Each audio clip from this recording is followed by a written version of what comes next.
Hello dears, ഇന്ന് നമുക്ക് tasty ആയിട്ടുള്ള ഒരു ബീഫ് റെസിപ്പി നോക്കിയാലോ.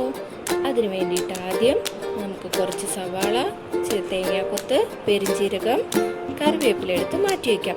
ഇനി ഒരു മിക്സിയുടെ ജാറെടുത്ത് അതിലേക്ക് ചെറിയ ഉള്ളി, വെളുത്തുള്ളി, ഇഞ്ചി എന്നിവ ചേർത്ത് ഒന്ന് ക്രഷ് ചെയ്തെടുക്കാം. അധികം അരഞ്ഞു പോലെ ചെറുതായിട്ടൊന്ന് ക്രഷ് ചെയ്താൽ മതി. ഇനി നമുക്ക് പൊടികളായിട്ടുള്ള മുളക് പൊടി, മഞ്ഞൾപ്പൊടി, കുരുമുളക് പൊടി, ഗരം മസാല എന്നിവ എടുത്ത് മാറ്റി വയ്ക്കാം.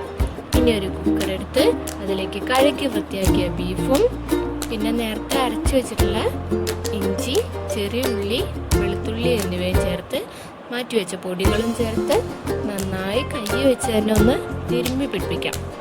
ഈ സമയത്ത് ആവശ്യത്തിനുള്ള ഉപ്പ് കൂടി ചേർക്കാൻ മറക്കല്ലേ. കുറച്ച് കറിവേപ്പിലയും കൂടി ചേർക്കാം. എന്നിട്ട് കൈ വെച്ച് തന്നെ നന്നായി തിരുമ്മി പിടിക്കാം.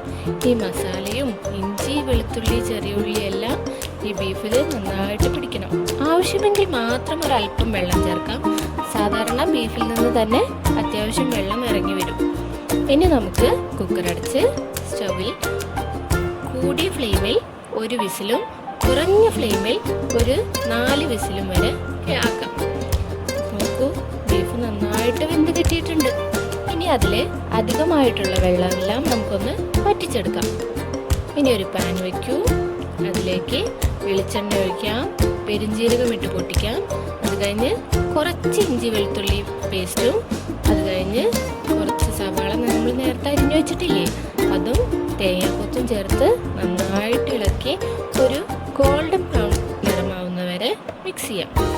ഈ സമയത്ത് നമുക്ക് കുറച്ച് കറിവേപ്പില കൂടി ഇതിൽ ചേർക്കാം. ഇനി നന്നായി കൈവിടാണ്ട് ഇളക്കിക്കോളൂ. ഇളക്കി നല്ലൊരു ഗോൾഡൻ കളറാവണം. അതുവരെ നമ്മൾ ഇളക്കിക്കൊണ്ടിരിക്കാം. നമ്മുടെ ചാനൽ ആദ്യമായിട്ട് കാണുന്നവരാണെങ്കിൽ ഒന്ന് സബ്സ്ക്രൈബ് ചെയ്ത് ഒന്ന് ലൈക്ക് കൂടി ചെയ്ത് സപ്പോർട്ട് ചെയ്യണേ.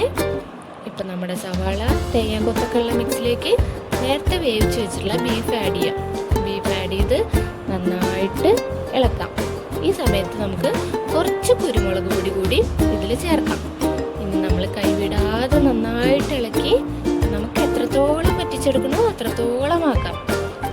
ഇനി നമുക്കൊരു കുറച്ച് ചൂട് പുട്ടെടുത്ത് അതിലേക്ക് നമുക്ക് ബീഫും വേണമെങ്കിൽ ഒരു ഭംഗിക്ക് ഒരു പപ്പടം വെച്ച് കഴിച്ചു നോക്കൂ.